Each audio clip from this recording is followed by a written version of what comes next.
नमस्कार, जय हिंद, जय भारत। भारतीय अवाम ताकत दल अपने भारतीय भाई बहनों अर्थात अपने देश भारत की जनता अर्थात अपनी भारतीय अवाम से भारतीयता आधारित आपसी श्रद्धा, भारतीयता आधारित आपसी स्नेह, भारतीयता आधारित आपसी प्रेम, भारतीयता आधारित आपसी अखलाक मोहब्बत, भारतीयता आधारित आपसी सहयोग, भारतीयता आधारित आपसी सम्मान तथा भारतीयता आधारित आपसी एकता, भारतीयता आधारित आपसी भाईचारा तथा भारतीयता आधारित आपसी सद्भाव को समझने व उसे आत्मसात करके वैसा ही और उसी अनुसार आचरण एवं व्यवहार करने हेतु और इसके समस्त भारत में प्रचार प्रसार करने हेतु और इसकी अहमियत और महत्व को प्रत्येक देशवासी को समझाकर उसे अपनाते हुए वैसा ही और उसी अनुसार आचरण एवं व्यवहार करने हेतु और प्रत्येक देशवासी को अपना ही भारतीय भाई बहन मानकर, समझकर, अपनाकर उनके साथ वैसा ही और उसी अनुसार आचरण एवं व्यवहार करने हेतु सतत, सदैव और हमेशा अदब के साथ, आदर के साथ अर्ज करता है, विनती करता है। देखिए, वो 2 अप्रैल जिस दिन नवरात्रि जो हमारा बहुत एक बहुत पवित्र पाक अवसर होता है और उसी प्रकार हमारा पाक और पवित्र अवसर होता है रमजान। ये इस देश का सौभाग्य है कि दोनों एक साथ शुरू हुए और देश को आवश्यकता थी कि वो उसी सद्भाव में उसको मनाते और भारतीय अवाम ताकत दल ने दिल खोल करके अब पूरे हर्ष के साथ, इस उम्मीद के साथ कि हमारे सभी भारतीय भाई बहन उसी भाव में एक दूसरे को सहयोग करते हुए इसको मनाएंगे और एक दूसरे का सहयोग करेंगे। लेकिन हमारे देश में जो खुराफाती तत्व हैं और ये कई बार बताया भी गया और ये सत्य भी है, ये खुराफाती शरारती तत्व जो है इन्हीं विघटनकारी ताकतों के द्वारा पाले जाते हैं और नफरत फैलाने के लिए वो तरह तरह के हथकंडे अपनाते हैं। उनको कोई मतलब नहीं है कोई मतलब नहीं है नवरात्रि से, उनको कोई मतलब नहीं है रामनवमी से, उनको कोई मतलब नहीं है रमजान से। उनका एकमात्र मंसूबा रहता है कि अपने देश में नफरत फैलाई जाए। इसके विषय में भारतीय अवाम ताकत दल ने कई बार कहा है कि जो विघटनकारी ताकतें खास करके सबसे ऊपर आता है जीएनपीसी, गांधी नेहरू परिवार, चंडाल चौकड़ी काकस, जिसके विषय में ये बीजेपी उसको बचाने के लिए एक भ्रम फैला रही है कि कांग्रेस तो समाप्त हो गई, सत्ता पर बीजेपी काबिज जरूर हो गई और मुख्य राज तो उसके हाथ से निकल भी गए हैं। दिल्ली, पंजाब में देखे ना खुद, दिल्ली और पंजाब में इस जेएनपीसी से भी खतरनाक जो है वो केजरीवाल बैठा हुआ है। और तभी ये बीजेपी ये सिर्फ जेएनपीसी को बचाने के लिए ये भ्रम फैला रही है कि कांग्रेस समाप्त हो गई। इसके विषय में लोग ये भी कहते हैं, उनका अनुभव है कि ये बहुत ही खतरनाक किस्म की विष बेल है। इसको जब भी मौका मिलता है इसको पनपने में देर नहीं लगती है। तो बीजेपी का एक हथकंडा ये भी चल रहा है जेएनपीसी को बचाने का, ये भ्रम फैलाने का कि वो जेएनपीसी तो जेएनपीसी गांधी नेहरू परिवार चल रहा चौकड़ी कागज तो समाप्त हो गई। भारतीय जनता दल ने कुछ एपिसोडों के माध्यम से ये बताया हुआ है, जीएनपीसी समाप्त नहीं हुई है। ये केजरीवाल उसी जीएनपीसी का एक अवतार है। तो यदि जीएनपीसी कहीं घटी है तो ये प्रकट हो गया है। जीएनपीसी के चरित्र में, इसके चरित्र में कोई फर्क नहीं है।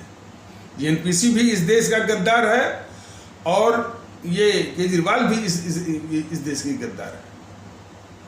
हमारे आदरणीय भारतीय भाई बहन, हमारी आदरणीय अवाम जरा भी भूल न करें। तो इस बीजेपी के दुष्प्रचार से आप बचिए और फिर जीएनपीसी को फिर से जिंदा होने का मौका मत दीजिए। इसीलिए तो भारतीय जनता दल कहता है कि वाकई में यदि पूर्ण रूप से इन विघटनकारी ताकतों से यदि निजात पानी है तो इस जीएनपीसी, तो इस बीजेपी का सर्वनाश बहुत जरूरी है। वही ये पार्टी है जो कि जीएनपीसी को बचाती है और जीएनपीसी को फिर से पनपने का मौका देती है। इसका जो नितिन गडकरी क्या बोलता है कि वो नेहरू की भी तारीफ कर रहा था, और जीएनपीसी कैसे मजबूत हो। जितने भी टीवी चैनल हैं वो कहते हैं कि एक विपक्ष को होना चाहिए। ये टीवी चैनल वाले बताए ना कि देश के गद्दारों का स्थान बनता है ये विपक्ष में। ये सब कह डालेंगे थोड़ा थोड़ा करके, अपने पूरा वर्णन नहीं करते, थोड़ा थोड़ा। सबकी बात देख लीजिए, मैंने YouTube पर देख लीजिए, मैंने जो सोशल मीडिया पर हर्षवर्धन त्रिपाठी, प्रदीप सिंह, DK दुबे और एक नया कोई आया है सुशांत सिन्हा, ये सब जो है बीजेपी के पक्ष में माहौल बनाएंगे। सिर्फ बीजेपी को सत्ता के लिए बनाएंगे, लेकिन जिस आवाम ने इनको सत्ता पर बिठाया है उस आवाम के लिए भी कुछ जिम्मेदारी इनकी बनती है कि नहीं बनती है।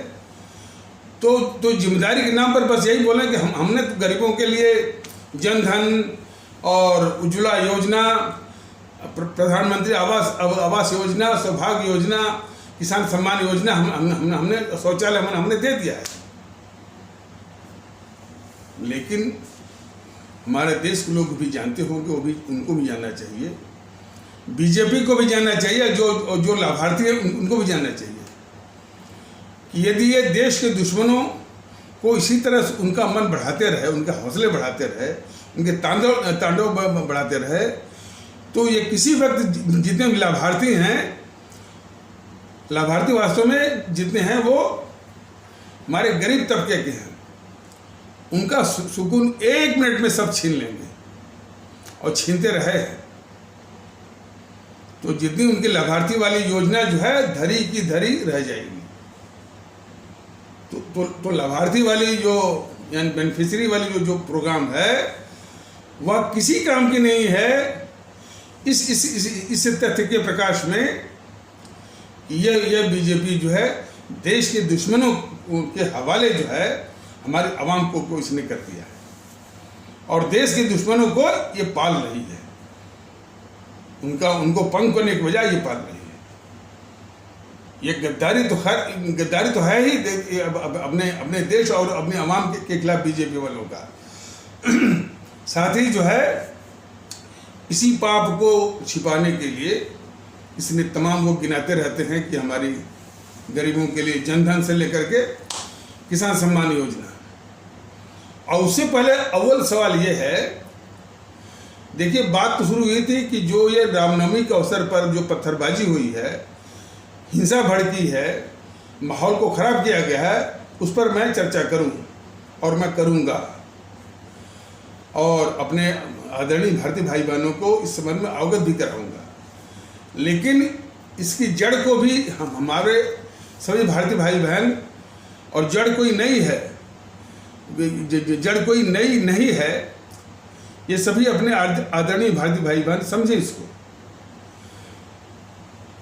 जड़ यही है कि जितने भी देश विरोधी ताकतें हैं, और उसमें सबसे अग्रणी है जीएनपीसी, उसको ये बीजेपी पंख और उसके हौसले पस्त करने के बजाय उसको हर तरह से सहायता, हर तरह से जो है माने कि देश विरोधी गतिविधि में सक्रिय रहे, इसके लिए हर सहूलियत ये मुहैया करवाती है।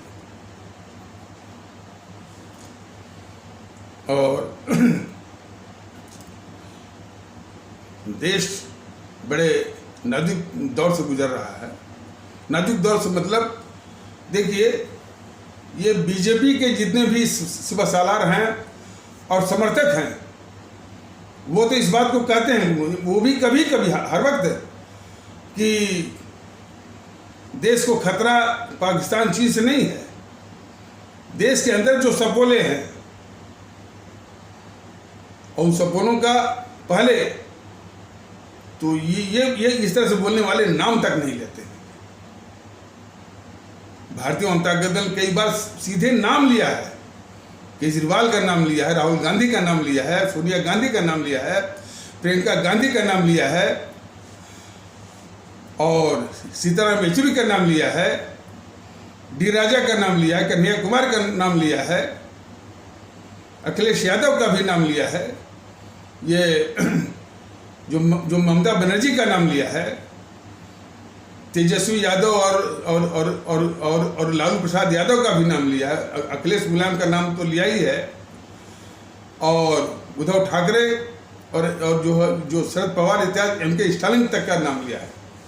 लेकिन ये उसके बोलने वाले बस यहीं तक माहौल बनाएंगे कि देश के अंदर चीन और पाकिस्तान से अधिक खतरनाक सपोले हैं, सांप हैं। इसके आगे वो नाम नहीं लेते, क्योंकि नाम लेते ही मोदी महोदय पर जिम्मेदारी आ जाएगी कि यदि ये सपोले पाले जा रहे हैं, इसमें सांप जो है, तो इन सांपों का निपटारा क्या कर रहे हैं? वास्तविकता तो है कि इन सांपों का निपटारा करने के बजाय ये मोदी महोदय इनके हौसले बढ़ा रहे हैं, इनसे पत्थर खा रहे हैं, और उन्हीं पत्थरों से कहते हैं कि हम उससे सीढ़ी बनाते हैं। ये जो मुख्यमंत्री जो प्रधानमंत्री का इकबाल, उसकी प्रतिष्ठा सबसे ऊपर होती है, और उसके नीचे मुख्यमंत्री होते हैं। ये उन देशद्रोही मुख्यमंत्रियों से गाली खाते हैं। ये क्या देश को बचाएंगे? ये आलम तो शायद यह है कि प्रधानमंत्री होते हुए इनके खुद के कार्यकर्ता को वो अदना सा मुख्यमंत्री जो है, वो केजरीवाल जो है, पंजाब पुलिस से पकड़वाता है, जेल में बंद करवाता है। इस बीजेपी को डूब करके मर जाना चाहिए, मोदी को भी डूब करके मर जाना चाहिए कि प्रधानमंत्री होते हुए उसके कार्यकर्ता को अदना सा मुख्यमंत्री केजरीवाल जो है वो पकड़वाता है। जब इस पर भी बीजेपी वालों को भी शर्म नहीं आती है, मोदी को शर्म नहीं आती है, तो क्या उम्मीद कर सकते हैं कि ये देश की रक्षा करेंगे और देश के दुश्मनों से बचाएंगे? बीजेपी की जितने भी समर्थक हैं और जितने भी कार्यकर्ता हैं और जितने भी उसके पदाधिकारी हैं और जो भी जमीन से जुड़ा हुआ जो बीजेपी का नेतृत्व है, जरा गंभीरता पूर्वक सोचें कि बीजेपी के ये नकली राष्ट्रवाद और नकली देशभक्ति के तहत क्या यही दिन देखने के लिए बीजेपी के कार्यकर्ता, बीजेपी के पदाधिकारी और बीजेपी का जो है जमीन से जुड़ा हुआ नेतृत्व इसी दिन के लिए उनको वोट किया था कि अदना सा जो है ये केजरीवाल जो है, और इसीलिए बार बार बोलता था कि दिल्ली पुलिस हमको दे दो, दिल्ली पुलिस हमको दे दो। अब जब दिल्ली की पुलिस नहीं मिली तो पंजाब में बैठकर पंजाब पुलिस से वही मंसूबे पूरा कर रहा है जो पहले वो कह रहा था। तो ये फिर से भारतीय जनता दल जो बीजेपी के जो कार्यकर्ता भारतीय भाई बहन हैं, बीजेपी के जो समर्थक भारतीय भाई बहन हैं, और जो उसके पदाधिकारी भारतीय भाई बहन हैं, और जमीन से जुड़ा हुआ जो नेतृत्व करते हुए जो भारतीय भाई बहन हैं, जरा इस बात को बहुत गंभीरता से सोचे, आत्मनिरीक्षण करें, आत्ममंथन करें। क्या इसी दिन के लिए आप सभी लोग इस नकली जो है राष्ट्रवादी और नकली देशभक्त इस मोदी बीजेपी को आप सभी ने वोट किया था, और आप सभी लोग इसके साथ आए थे इसी दिन के लिए कि देश के गद्दारों के आगे ये घुटना टेक है।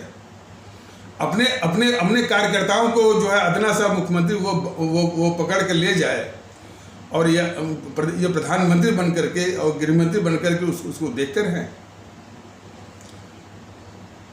और इनकी इसी तरह की नीयत से भारतीय जनता पार्टी का जो कैडर है पश्चिम बंगाल में बहुत ही डिमोरलाइज्ड है, बहुत ही डिमोरलाइज, और उसके डिमोरलाइजेशन के कारण जो है जो जितने उपचुनाव थे उसमें वोट प्रतिशत जो है ड्रास्टिकली गिरा है बीजेपी के पक्ष में। जो वहाँ की उपचुनाव में जो टीएमसी जीती है वह 1.5 लाख 2 लाख वोटों से, और वहाँ पर बीजेपी का वोट जो है वो 20,000 25,000 35,000, और वो टीएमसी के लोग जीते हैं और उपचुनाव में 1.5 लाख 2 लाख। और उसका कारण ये जा कि बीजेपी का जो कैडर है वहाँ पर इसे बीजेपी के नेतृत्व का जो व्यवहार है कि इन्होंने उस देश की दुश्मन ममता बनर्जी के हवाले छोड़ दिया है। ये मोदी महोदय गवर्नर इन्होंने अपॉइंट कर दिया, गवर्नरों को इन देशद्रोही मुख्यमंत्रियों से बेइज्जत करवा रहे हैं। बार बार अपमानित करती रहती है ममता बनर्जी, और इस प्रकार जो विजयन है यहाँ का केरल का वो भी अपमानित करता रहता है, और शायद यही दशा होगी स्टालिन के द्वारा, और शायद महाराष्ट्र में भी शायद यही बात। ये पूरी एक संवैधानिक अराजकता, और वह भी किस लिए? देश के दुश्मनों का हौसला बढ़ाने के लिए एक अराजक स्थिति जो है ये मोदी महोदय पालेंगे। तो जब देश के दुश्मनों का हौसला बढ़ा हुआ है तो जो हमारे इस्लाम आस्था वाले भारतीय भाई बहनों के तबके में कुछ असामाजिक कट्टरवादी जो तत्व हैं, जो कि इसी जीएनपीसी, समाजवादी पार्टी, आरजेडी, टीएमसी इत्यादि के द्वारा पाले पोसे जाते हैं, और उन्हीं को कट्टरवादी ये सब बनाते भी हैं और उनका इस्तेमाल भी करते हैं इन्हीं सब मौके पर। और खबरें तो यही आ रही हैं कि ये जो पत्थरबाजी हुई है वह जीएनपीसी के ही समर्थक जो कट्टरवादी तत्व हैं, हमारे इस्लाम आस्था वाले भारतीय भाई बहनों पर, ये उन्हीं की करतूत है। और उसी को जस्टिफाई करने के लिए वो एनडीटीवी जो इस देश का गद्दार मीडिया है और चैनल है, तो उसको उचित ठहरा रहा था। तो सवाल इस बात का है कि आखिर कब तक इन देश विरोधी मीडिया का, देश विरोधी जीएनपीसी के कुकर्मों को हमारे देश के लोग झेलते रहेंगे, और उनके द्वारा पाले गए असामाजिक तत्वों के द्वारा जो है ये उसको हम भुगतते रहेंगे। बीजेपी के लोग बस जब रामनवमी की बात आ गई तभी वो लोग जो है उनकी आत्मा जागती है, और जब जागती है तो जीएनपीसी का नाम नहीं लेंगे, ममता बनर्जी का नाम नहीं लेंगे, ये सिर्फ हमारे इस्लाम आस्था वाले भारतीय भाई बहन की ओर निशाना बनाएंगे ताकि वोट का माहौल बने। ये इतने बड़े गद्दार हैं ये बीजेपी वाले। कितनी बार भारतीय जनता दल ने कहा कि जिस अवाम ने मोदी महोदय आपको विश्वास करके प्रधानमंत्री बनाया, आज उसी अवाम के साथ गद्दारी आप ये कर रहे हैं कि देश विरोधी ताकतों को पूरा तांडव करने के लिए पूरा मौका देते हैं आप प्रधानमंत्री के रूप में, और वो हमारे आम आवाम को किस तरह से वो शिकार बनाते हैं। शाहीन-बाग क्या था? शाहीन-बाग को सब दूसरे रूप में पेश कर रहे थे, लेकिन शाहीन-बाग जीता जागता ये बिल्कुल ये नमूना है कि देश विरोधी ताकतें हमारे इस्लाम आस्था वाले भारतीय भाई बहनों की माताओं और बहनों के मासूम दिमाग में जहर भर करके उनके कंधों पर अपने स्वार्थ की बंदूक वो चला रहे थे। शुद्धतः मामला यही था, और उसमें शामिल कौन था? पीएफआई, सिमी, और पीएफआई सिमी का एक राजनीतिक चेहरा है एसडीपीआई, इनका रोल था। जीएनपीसी तो खैर उसमें फोर फ्रंट पर रहती ही है, वाम दल रहते ही है। ये असलियत थी कि देश विरोधी जीएनपीसी और अपने जो कट्टरवाद बनाती है पीएफआई, सिमी, एसडीपीआई, उसकी मदद से हमारे इस्लाम आस्था वाले भारतीय भाई बहनों के तबके के जो हमारी माताएं और बहनें हैं, उनके दिमाग में इस तरह का जहर भर करके वो शाहीन-बाग में बिठा दिया। ये वास्तविकता है। लेकिन बीजेपी वाले न तो जीएनपीसी का नाम लेते हैं, न तो पीएफआई का नाम लेते हैं, न तो एसडीपीआई के नाम लेते हैं, न तो सिमी के नाम लेते हैं। सिर्फ इस्लाम आस्था पर ही वो निशाना बनाते रहे, और इसी घृणा के कारण 12 करोड़ कार्यकर्ताओं वाली बीजेपी का कोई कार्यकर्ता नहीं गया वहां पर। कोई भी कार्यकर्ता वो नहीं माना कि भाई ये अपनी ही माताएं और बहनें हैं, बस मुसलमान हैं, मुसलमान की औरतें हैं, ये दिमाग में उनके चलता रहा। अरे जब तक तुम ये नहीं मानोगे कि वो हमारे जो मुल्क है, देश है, उसी देश की ये माताएं बहनें हैं, और इसी प्रकार जो है आप बिल्कुल मैंने गौर से विचार करेंगे, यही दृष्टिकोण सारी खुराफातों की जड़ है। ये जब भी कुछ होता है तो बस हमारे इस्लाम आस्था वाले भारतीय भाई बहनों के खिलाफ ये माहौल बनाते हैं, और कितनी सफाई से देश के दुश्मनों को बचाते हैं। यदि ये हो कि भाई कि इस जीएनपीसी को पंग करना है, वामपंथियों को पंग करना है, अखिलेश वगैरह इनको पंग करना है, ममता बनर्जी को पंग करना है, लेकिन नहीं, इनको बचाना और उसके कार्रवाई करने पर सिर्फ इस्लाम आस्था वाले भारतीय भाई बहनों पर निशाना साधना, ये घिनौनी नीति है बीजेपी की। और यही नहीं, संसद में भी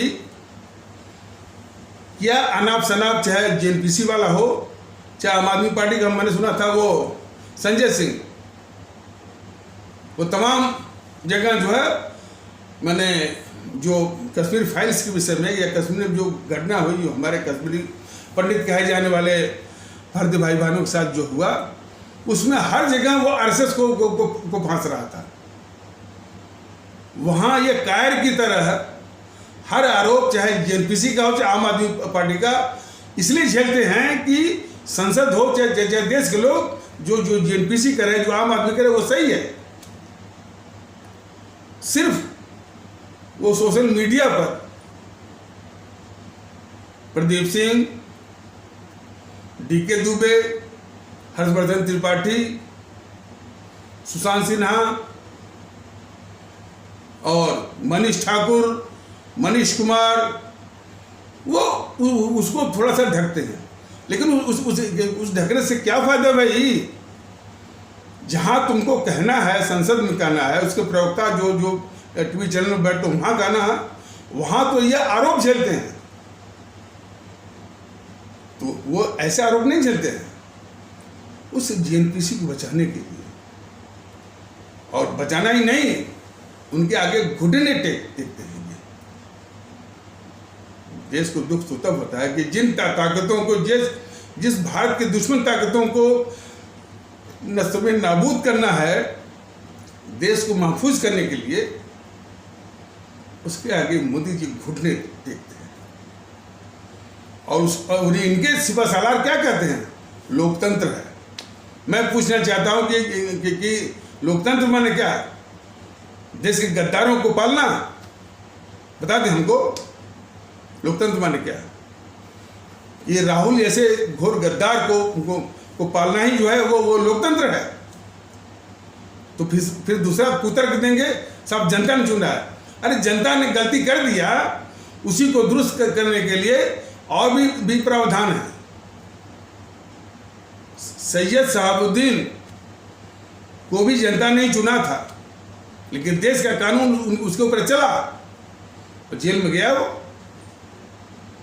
जनता ने चुना है आजम खान को, अभी जेल में है। तो जनता के चुनने से यानी उसके गद्दारी के पाप नहीं, तो वो धुल गए और देश का कानून ऑपरेट होगा। तो ये कुतर्क देने वालों को आईना दिखाने की जरूरत है।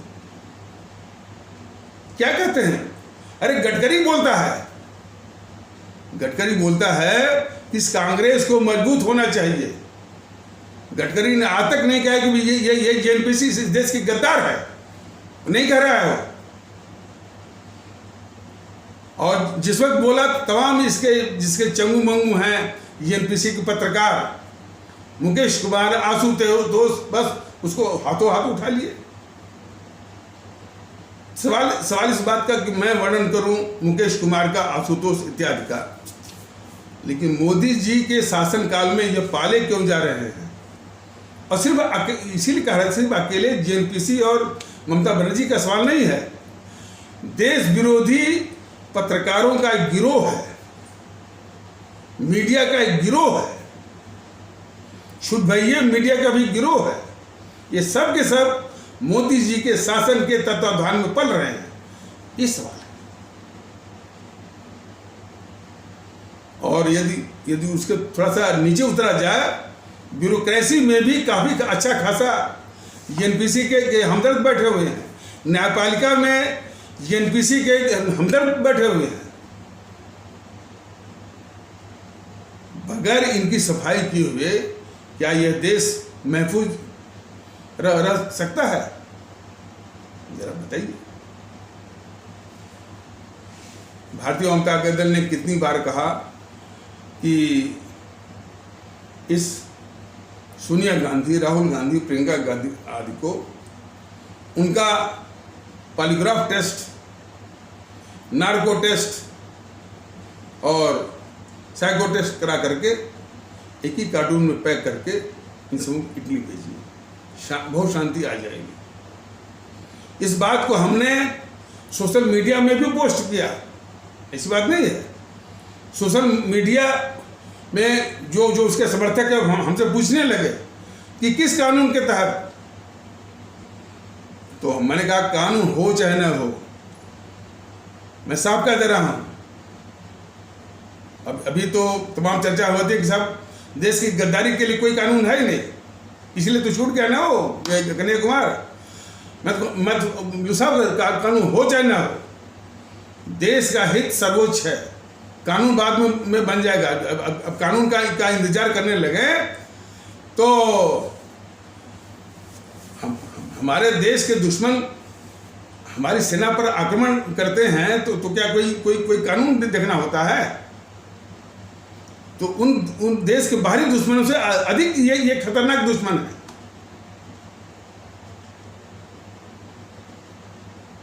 तो कहा जा रहा है कि आप जो है राहुल गांधी का, प्रियंका गांधी का, सोनिया गांधी का polygraph test, narco test, psycho test करा करके इटली भेजिए, शुरुआत करिए।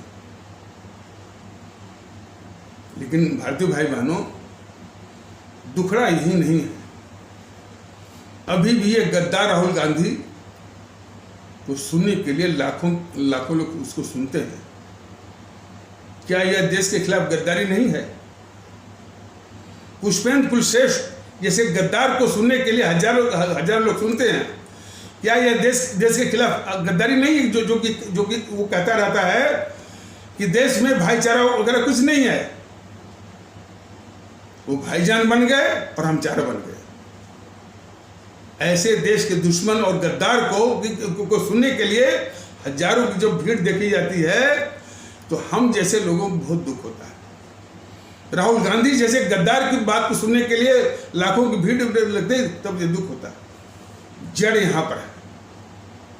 असदुद्दीन ओवैसी की सभा में जब भीड़ देखी जाती है तो मन को बहुत कष्ट होता है। समस्या की जड़ यहाँ है। कितनी बार कहा गया कि यदि देश में एकता लानी है, भारतीयता लानी है, सुकून लाना है, तो कम से कम जो है ये पुष्पेंद्र कुलश्रेष्ठ और यति नरसिम्हानंद और ये राहुल गांधी और असदुद्दीन ओवैसी, इनकी सभाओं में इनकी सभाओं को शून्य करिए। एक भी भारतीय भाई बहन उसमें दिखना नहीं चाहिए। इनकी सभाओं में आने का मतलब इस मुल्क के खिलाफ गद्दारी, ये सब मैं कह रहा हूं। हमारे मुल्क के साथ गद्दारी का सिलसिला बहुत रहा है। लेकिन पुष्पेंद्र कुलश्रेष्ठ जैसा गद्दार, राहुल गांधी जैसा गद्दार, ये असदुद्दीन ओवैसी जैसा गद्दार, ये जो नरसिम्हानंद सरस्वती जैसा गद्दार, और ये गद्दारों की संख्या यहीं तक नहीं है।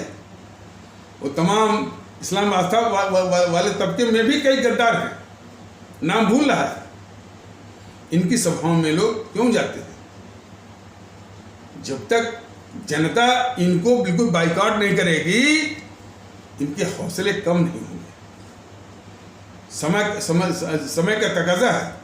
इसीलिए कोई भी पवित्र अवसर है, सिर्फ उसका जब उसका असर आता है, प्रभाव आता है, उसका इफेक्ट आता है, तभी लोगों की आत्मा जागती है।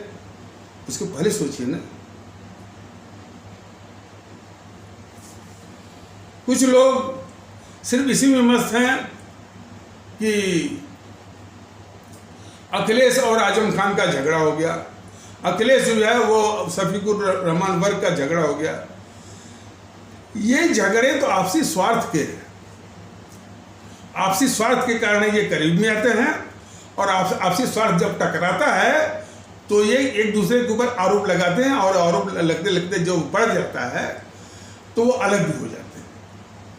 तो ऐसे स्वार्थी और समाज विरोधी ताकतों के झांसे में कदाप न आइए। आजम खान भी एक इस देश का अभिशाप है। इसके विषय में बताया गया था कि जब ये आजम खान विद्यार्थी था, वैसे भी तमाम हमारे जो किसानों की ज़मीन है उसमें, और हमारे इस्लाम आस्था वाले भारतीय भाई बहनों की ज़मीन है, उसने ये हड़पा है। और कई जब ये मंत्री था तो पुलिस के द्वारा ये प्रताड़ित करके झूठे मुकदमे में फंसा करके वो जमीन जबरदस्ती लिया है इस आजम खान को। लेकिन उसका विरोध बीजेपी वाले सिर्फ इसलिए करेंगे कि वो जो है किसी पंथ से है। सामाजिक परिप्रेक्ष्य में, भारतीय परिप्रेक्ष्य में वो कितना खतरनाक है, इस पर आकलन करने के बजाय ये बीजेपी, दुष्ट बीजेपी वाले सिर्फ जो है उसके इस्लाम आस्था होने के कारण ज़्यादा उसको उछलते हैं। ये दुष्टता बीजेपी वालों की है। आजम खान ने हमारे कई इस्लाम आस्था वाले भारतीय भाई बहनों की जमीन जबरदस्ती और वो भी अपने शासन का दुरुपयोग करके झूठे झूठे मुकदमों का डर दिखा करके ये हड़पी है। ये अपराधी है वो आजम खान और उसका बेटा भी।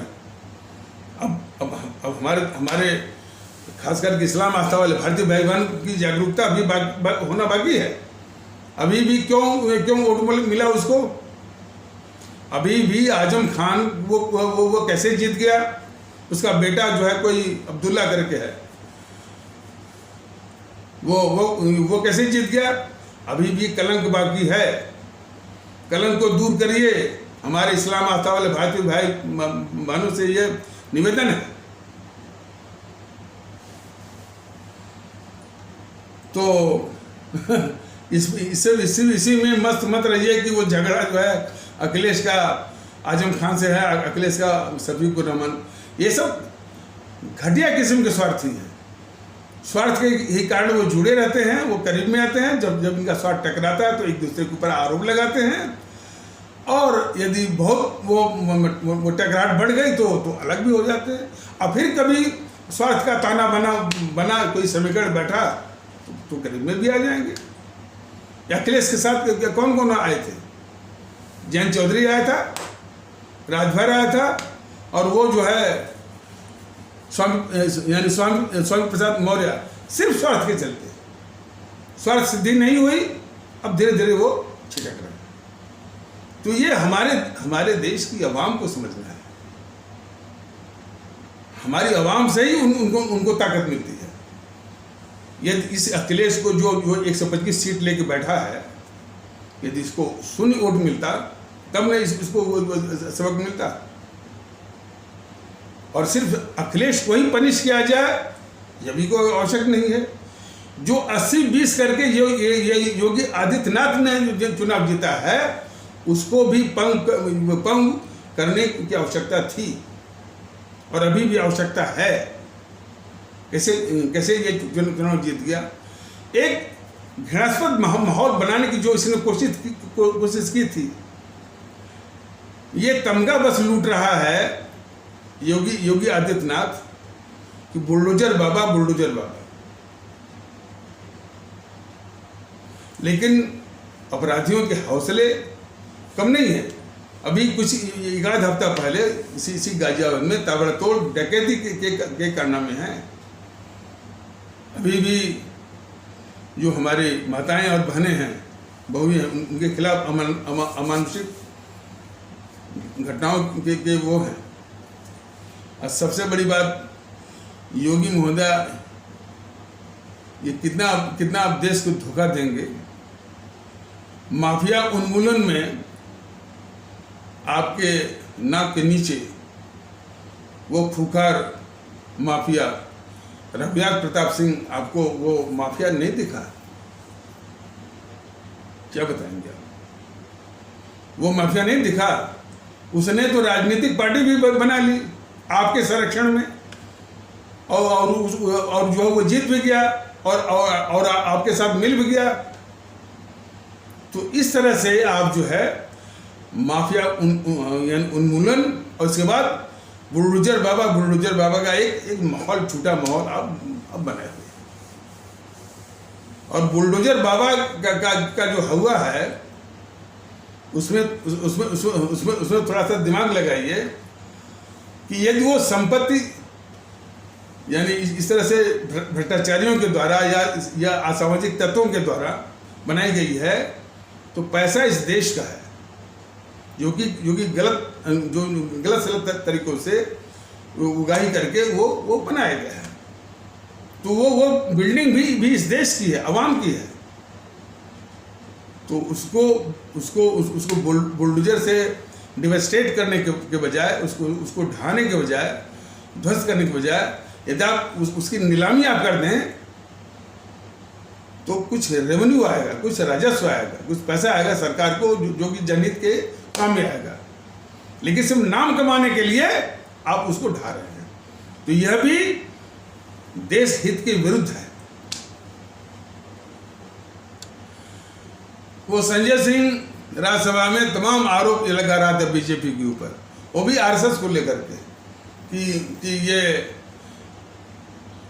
आरएसएस और जनसंघ को लेकर के कि जनसंघ की जो सरकार जो मुस्लिम लीग से मिलकर के बनाई थी शायद असम में, तो उसने इस्तीफा नहीं दिया, और कराची में भी शायद, और NWFP में बनाई थी, तो ये उनके साथ में थी, मुस्लिम लीग के साथ। अरे संजय सिंह, तुम बीजेपी जैसे जो कि आवाम के खिलाफ, जिस देश के खिलाफ गद्दार है, उसके सामने तुम बोल सकते हो। तुम्हारा जो केजरीवाल है, वो जिसका संबंध खालिस्तानियों से है, खालिस्तान समर्थक है, उस पर भी तुम बोलो। तुम्हारा केजरीवाल उसका समर्थन करता है कि भारत तेरे टुकड़े होंगे, भारत की बर्बादी तक जंग जारी रहेगी। कभी भी बीजेपी वाले संजय सिंह या आम आदमी पार्टी को कभी भी आईना नहीं दिखाते। और ये जानने की कोशिश आप सभी लोग जरूर करिए कि ऐसा क्यों नहीं करते, क्योंकि देश के गद्दारों को समाप्त करने के बजाय इनकी हमदर्दी है। अरे कई वो अजीत भारती है ना यूट्यूब पर, वो साफ कर रहा है कि इस बीजेपी मोदी जी ने इस कन्हैया कुमार जो नारा लगाया कि भारत तेरे टुकड़े होंगे, भारत बर्बादी तक जंग जारी रहेगी, इसको नस्ल में नाबूद करने के बजाय इसको युवक नेता बना दिया इस बीजेपी वालों ने। इतने बड़े गद्दार हैं बीजेपी वाले। देखिए, मैं साफ कह दे रहा हूं कि यदि कोई दूसरा देश होता और अपने मुल्क के प्रति जागरूकता होती कि अपना मुल्क जो है सर्वोच्च है और अपनी आवाम सर्वोच्च, यदि भावना जन जन में होती, तो जिस वक्त आता कि भाई ये राहुल गांधी गद्दारी कर रहा है, पूरा देश उमड़ जाता, तो उसका बाइकआउट करता। लेकिन भारतीय जनता दल कितने दिनों से कह रहा है कि ये गद्दार है, तब भी इस JNPC को वोट मिल रहा है। केरल के हमारे भारतीय भाई बहन, ये बहुत बड़ा सवाल है। केरल के हमारे भारतीय भाई बहन कहते हैं कि हम तो भारत में सबसे शिक्षित प्रदेश के भारतीय भाई बहन हैं, 100% हमारी जो है शिक्षा का वो प्रतिशत है या स्तर है, सबसे शिक्षित है, सबसे ज्ञानवान है। ये सवाल उठता है कि आपके ज्ञान का यही तकाजा है कि इतने खूंखार JNPC को आप वोट करेंगे, और बाकी बचा तो जो है वो देश के दुश्मन वामपंथियों को वोट करेंगे? ये सवाल अपने आप में पूछिए। और देश के दुश्मनों को चुनना देश पर कलंक थोपना है, और यही गलती सिर्फ केरल में नहीं हुई। केरल में तो बहुत आया था, जो रिपोर्टें मिल रही है कि शायद 2024 में 20 में से 18 लोकसभा की सीटें आएंगी इसकी JNPC, और काफ़ी उम्मीद भी है उसको। लेकिन वही गलती, वही राष्ट्रीय अपराध हमारे छत्तीसगढ़ के जो भारतीय भाई बहन हैं, हमारे मध्य प्रदेश के जो भारतीय भाई बहन हैं, हमारे राजस्थान के, हमारे महाराष्ट्र के, और विशेष करके पंजाब के हमारे जो आदरणीय भारतीय भाई बहन, उनसे भी ये बहुत बड़ा राष्ट्रीय अपराध हो रहा है। जिस JNPC ने सरेआम कत्ल करवाया हो हमारे सिख हाथा वाले भारतीय भाई बहनों का, जिसको कि यदि, और ये सच्चाई भी है, इस पाप को ढकने के लिए, एक बार जो मैं कह रहा हूं ये इसमें सच्चाई है, और इसको बीजेपी के जो सिपहसालार यूट्यूबर हैं जैसे प्रदीप सिंह, बस ऐसे ही कह के निकल गया प्रदीप सिंह कि इस पाप को ढकने के लिए भारत के भूतपूर्व मुख्य न्यायाधीश रंगनाथ मिश्रा ने जीएनपीसी के ये जो इसने सरेआम कत्ल करवाया था हमारे सिख आस्था वाले भारतीय भाई बहनों का, उस पाप को पूरा ढक करके दिल्ली पुलिस के मत्थे मर दिया उस रंगनाथ मिश्रा ने। बताइए, पाप हो जीएनपीसी का, वो उसको उठा करके दिल्ली पुलिस के मत्थे मरना ये कितना अब बड़ा अपराध है। और वो अपराध किसे करवाया? रंगनाथ मिश्र, भारत के मुख्य न्यायाधीश, चीफ जस्टिस ऑफ इंडिया से। तो किस कदर ये न्यायपालिका का दुरुपयोग करती रही है, और आज कहती है कि देश में कोई संस्था नहीं है, देश में लोकतंत्र चला गया। और ये मोदी महोदय जो है वो सुनते रहते हैं। तो सवाल तो है कि उसके बाद ये सवाल जब भी उठाए जाते हैं तो इनके पास एक ही तर्क रहता है कि साहब पुराने मुर्दों को आप क्यों उखाड़ रहे हैं? पुराने मुर्दे तो बताएंगे इनको उनके कि ये असली में है क्या, ये जिनके इर्द गिर्द लोग घूम रहे हैं, इनकी असलियत क्या है?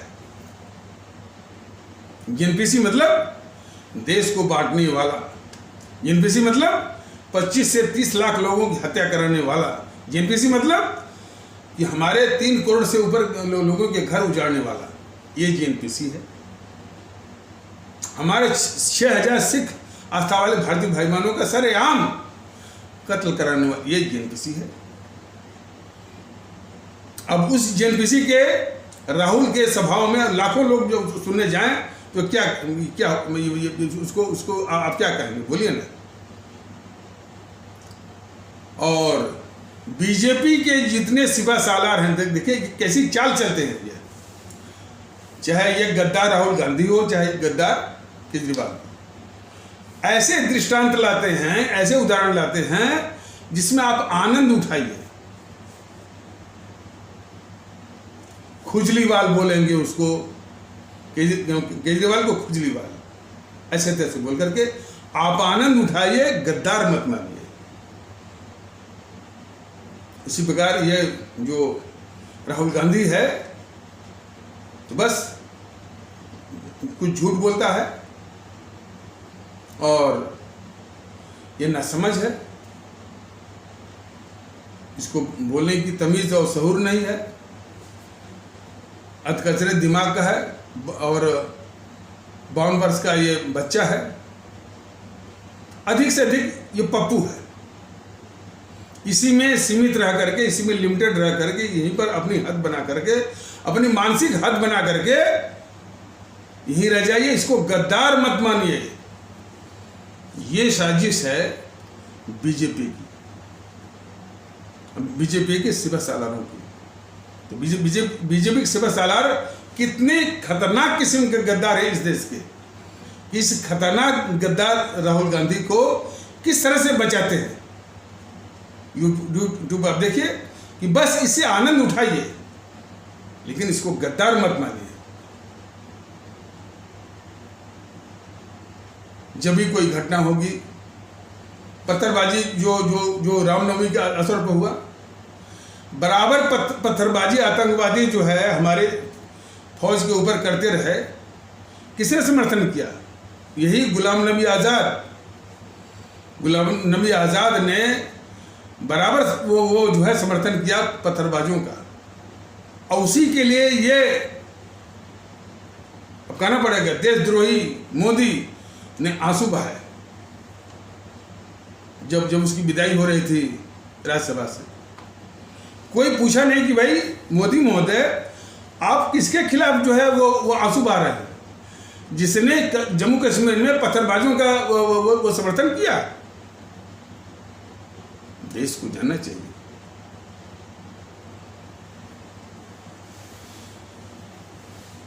और ये 2 घटनाएं सीएए पर जो घटना है, ये फार रीचिंग इम्प्लीकेशन का है। बहुत कुछ कहता है, शाहीन बाग की घटना बहुत कुछ कहती है। और उसी में हमारे भारतीय जनता दल के जो पदाधिकारी जो हमको ले गए वहाँ पर, बहुत कुछ अपनी आंखों से मैंने देखा। और कई बार मैंने अपने आदरणीय भारतीय भाई बहनों के साथ वो तजुर्बा, वो अनुभव, वो साझा भी किया और यूट्यूब पर भी डाला।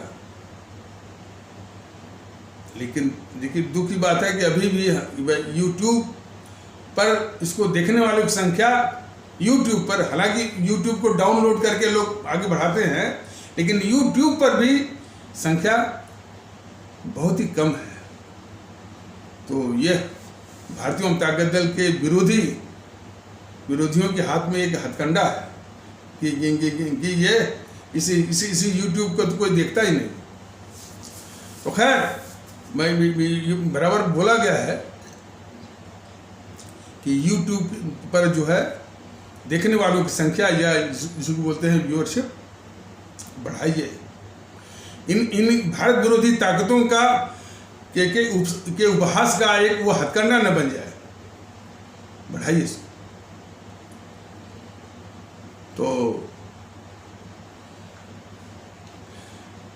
तो वो जितने भी हैं, या संसद में या संसद के बाहर, महंगाई, पेट्रोल पर मैंने इसमें पेट्रोल के दामों में जीएसटी लाओ। फिर जो कुछ राज्य इनके हैं, जैसे एनपीसी के समर्थक, जैसे कि राजस्थान है, छत्तीसगढ़ है, महाराष्ट्र इत्यादि है, तो उन पर ये निशाना बनाते हैं कि आप कम से कम जो है वो जो जीएसटी है स्टेट का वो कम कर दीजिए, कम हो जाएगा।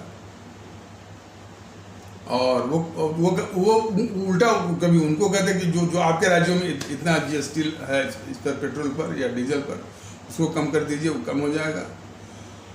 बस यहीं तक ये दोनों मिलकर के, बीजेपी वाले और जेएनपीसी वाले, और उसके इर्द गिर्द सभी, उसके इर्द गिर्द या आम आदमी पार्टी का संजय सिंह इत्यादि वगैरह जो है, या इनकी पार्टी समाजवादी हैं, बहुजन समाज वाले हैं, आरजेडी वाले हैं, टीएमसी वाले हैं, और एनसीपी और शिवसेना इत्यादि वाले हैं, कभी ये नहीं कह रहे हैं कि इस जेएनपीसी ने इस देश को जो लूटा है। हम नहीं कहते सर जेएनपीसी, और लोग भी होंगे, लेकिन ज़्यादा हिस्सा जो है जेएनपीसी के लूट का है, जिसके विषय में ये मोदी महोदय वादा किए थे 2014 में कि हम काला धन लाएंगे, और उसमें काला धन को क्वांटिफाई तो नहीं किए थे, लेकिन अब ये तमाम विदेशी अखबारों में है कि आज की तारीख में 1200 से लेकर 1300 लाख करोड़।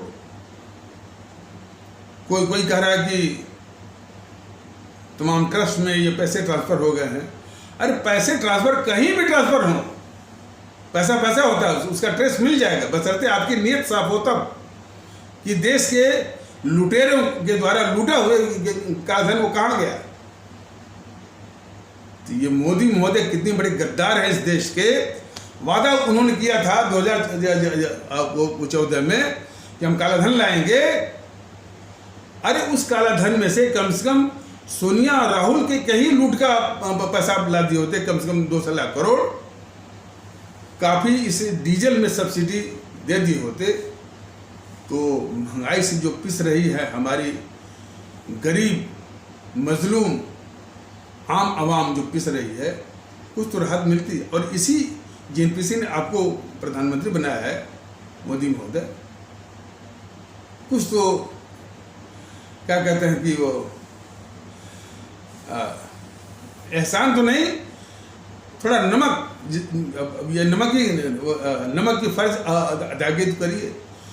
जिस आवाम ने आपको प्रधानमंत्री बना, आज वो महंगाई से पिस रही है, आपकी वफादारी आवाम से न होकर के इन देश के डकैतों के प्रति है, जिन्होंने इस देश को लूट करके काला धन जमा किया, और जिसको लाने का आपने वादा किया था, आज उन्हीं के लूटे हुए काले धन की आप रक्षा कर रहे हैं। और अपनी आवाम जिसने आपको प्राइम मिनिस्टर बनाया उसको इस महंगाई में आप पिसवा रहे हैं। यही आपकी यही आपका राष्ट्रवाद है, यही आपकी देशभक्ति है। हमारे देश के लोग अच्छी तरह से इनको पहचान लें, मोदी को और बीजेपी वालों को।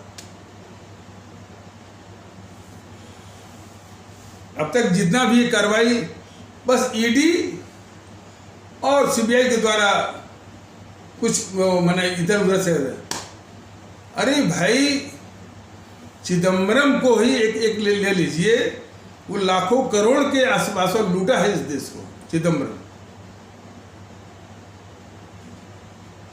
देश का तकाजा ये कहता है, देशभक्ति का तकाजा ये कहता है कि चिदम्बरम की हर संपत्ति को जब्त किया जाए। मोदी जी क्यों पाल रहे हैं चिदम्बरम को? क्या सहानुभूति है आपकी चिदम्बरम से, और क्या सहानुभूति है राहुल गांधी के प्रति? बताइए ना। ये सारे सवाल आप जो उठा रहे हैं, तो ये बीजेपी की चंगू मंगू कहते हैं कि साहब ये लोकतंत्र है। देश के डकैतों को बचाना बीजेपी की शब्दावली में लोकतंत्र है। देखिए ना कैसी कैसी तर्क करते हैं, कैसी कैसी परिभाषा ये करते हैं। हमने तो अंदाज दिया ना कि हमने जब पोस्ट किया कि भाई इन सोनिया को, राहुल को, प्रियंका को नार्को टेस्ट करा करके और उसी में अब तो मैं कह रहा हूँ कि केजरीवाल का भी नार्को टेस्ट जरूर करवाइए, साइको टेस्ट जरूर करवाइए और पॉलीग्राफ टेस्ट। इससे यह पता चलेगा ना किसकी इन सबों के मन में क्या पल रहा है भारत के खिलाफ, इस देश के खिलाफ। कुछ पता चल जाएगा तो देश जान जाएगा, हमारे देश के लोग सावधान भी हो जाएंगे। इस चीज़ को हमने सोशल मीडिया पर भी पोस्ट किया, व्हाट्सएप वगैरह। इस पर कोई विरोध नहीं कि साहब किस कानून के अंतर्गत। हमने कहा देश हित सब कानूनों से ऊपर है, बशर्ते आपकी मंशा साफ हो तो। और जहां इनको करना रहता है, जब कानून में हो चाहे ना हो, ये पाताल खोद लाते हैं। बीजेपी वाले भी, जेएनपीसी वाले तो खोद लाते हैं। आज देश हित का तकाजा है तो कह रहे हैं कि किस कानून के आगे के अंतर्गत। हमारे देश के दुश्मन जब आक्रमण करते हैं भारत के ऊपर, तो वो कानून देखते हैं, कानून की किताब खोलेगी हम मेरी सेना, उसको नष्ट में नाबूद करेगी। तो देश का दुश्मन है, कानून बाद में वो कवर अप हो जाएगा। वैसे भी पता चला कि काफ़ी कानून ढीले हैं। इस ढीले कानून की वजह से ही भारत तेरे टुकड़े होंगे, भारत की बर्बादी तक जंग जारी रहेगी। सरेआम नारा लगा करके कन्हैया कुमार इनको घूम रहा है, और उसको इन्हीं का एक सिपा सालार है वो यूट्यूब पर, अजित भारती, वो साफ कर रहा है कि बीजेपी और मोदी ने इस गद्दार कन्हैया कुमार को जो है वो उसको युवक नेता बना दिया, बागी बना दिया, जिसको सेना के हवाले जो है करना चाहिए। यही तो बीजेपी मोदी जी की गद्दारी है कि जिस कन्हैया कुमार को सेना के हवाले कर देना चाहिए था, उसका निपटारा हो गया होता इस गद्दार का, तो सेना के हवाले नहीं किया, अदालती प्रक्रिया में उलझाया मोदी ने। 36 महीने में यूपी पुलिस के द्वारा चार्जशीट बनवाई। फिर इसकी केजरीवाल की गद्दारी सामने फिर आ गई। फिर उस फाइल को लेकर के ये गद्दार केजरीवाल बैठ गया 8-9 महीने। तो इस सारे गद्दारी के मौके जो है वो मोदी जी ने दिया अपने जो है वो केजरीवाल के द्वारा। और देश में देखा होगा कि उस गद्दार कन्हैया कुमार, और देखिए कन्हैया कुमार को गद्दार नहीं कहते, कन्हैया कुमार जो कह रहा है कि भारत तेरे टुकड़े होंगे, भारत बर्बादी तक जंग जारी रहेगी, बीजेपी वाले उसको देश का गद्दार नहीं कहते। ये तो गद्दारी है बीजेपी वालों की। वो क्या कहते हैं, टुकड़े टुकड़े गए, ये बोल करके बस छिपा दिया उसको। जैसे राहुल इस देश का गद्दार है, तो बोले नहीं नहीं, गद्दार नहीं है भाई, वो पप्पू है, पप्पू समझ कर आनंद उठाइए, गद्दार मत कहिए उसको। इस प्रकार जितने भी देश के दुश्मन हैं उनको बचाने का इन सबों ने हथकंडा अपना रखा है बीजेपी वालों ने, यह अभिशाप है। और इसके लोग बस रामनवमी जैसे अवसरों पर जब होता है तो बस एक उफान लाते हैं।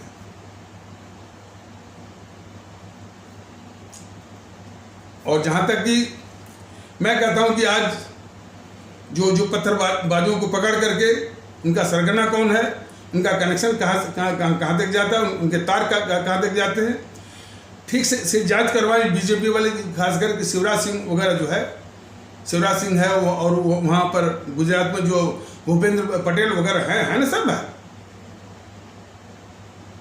तो पता जरूर लग, और वो इसी पर निष्कर्ष आएगा कि इसके पीछे जीएनपीसी के तत्व। लेकिन जीएनपीसी को बचाना है, इनको जीएनपीसी को ये बचाएंगे बीजेपी वाले, और मोदी जी सिर्फ इशारा करेंगे अब हमारे इस्लाम आस्था वाले भारतीय भाई। यही तो मैंने यही तो गद्दारी है बीजेपी की, मोदी जी के अपने देश के खिलाफ। हमारे देश के लोग इसको समझें, बीजेपी तो जीएनपीसी तो गद्दार है इस देश की, नो डाउट, लेकिन उसको बचाना, ये गद्दारी जो है ये बीजेपी और मोदी जी कर रहे हैं, इसको भी देश समझे। और इनके झूठे राष्ट्रवाद, इसीलिए तो सारा क्या लेते हैं, इस देश को जरूरत है भारतीय एकता की, तो भी कहते हैं भारतीय एकता की जरूरत नहीं है, हिंदू एकता की जरूरत है। ये वो लोग हैं। राज्यसभा में वो जो गद्दार संजय सिंह बोल रहा था और बार बार आरएसएस को फांस रहा था, बीजेपी वाले एक बार नहीं कहे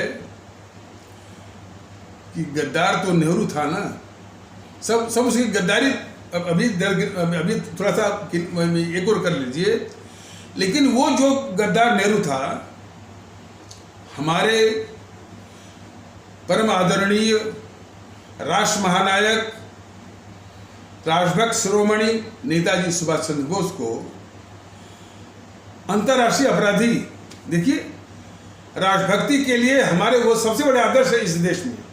लाख इन समूहों की साजिश, यानी लाख साजिश जीएनपीसी की, फॉलोड बाय ये बीजेपी की भी वही साजिश है कि सुभाष चंद्र बोस के महत्व जो है देश के सामने आया है। ये सुभाष चंद्र बोस का नाम लेते हैं, लेकिन इनका पाखंड तो देखिए, उनके मैंने बताया भी है, उनके जन्मदिन को राष्ट्रीय दिवस नहीं मानते। राष्ट्रीय दिवस को उसको गद्दार मोहनदास करमचंद गांधी को कैंसिल करके कम से कम हमारे जो सुभाष चंद्र बोस का जो जन्म दिवस है 23 जनवरी को, उसका राष्ट्रीय दिवस नहीं मानते। पाखंड में क्या करते हैं ये कि इस 23 जनवरी को गणतंत्र दिवस के साथ जोड़ देते हैं। ये पाखंड देश को बर्दाश्त नहीं है। वो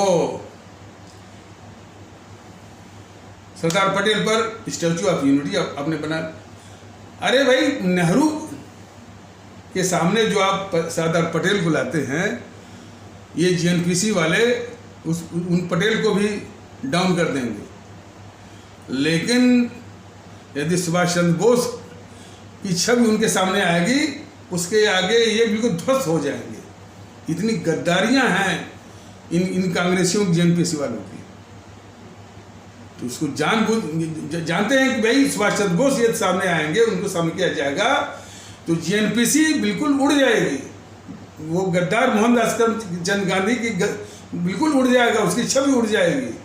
और इसे गद्दार जवाहरलाल नेहरू का तो अता पता नहीं चलेगा। ये बात अच्छी तरह से बीजेपी वाले जानते हैं, इसलिए वो सुभाष चंद्र बोस को आगे नहीं लाएंगे, भुनाएंगे जरूर, वो आगे लाएंगे सरदार पटेल को। और सरदार पटेल तो बड़े अच्छी तरह से वो निपट लेते हैं जीएनपीसी वाले। तो सरदार पटेल को क्या आयरन मैन, सरदार पटेल का योगदान है। 562 रियासतों को जो मिलाए थे, बहुत बड़ा योगदान है। लेकिन आयरन मैन वो कैसे हो सकते हैं?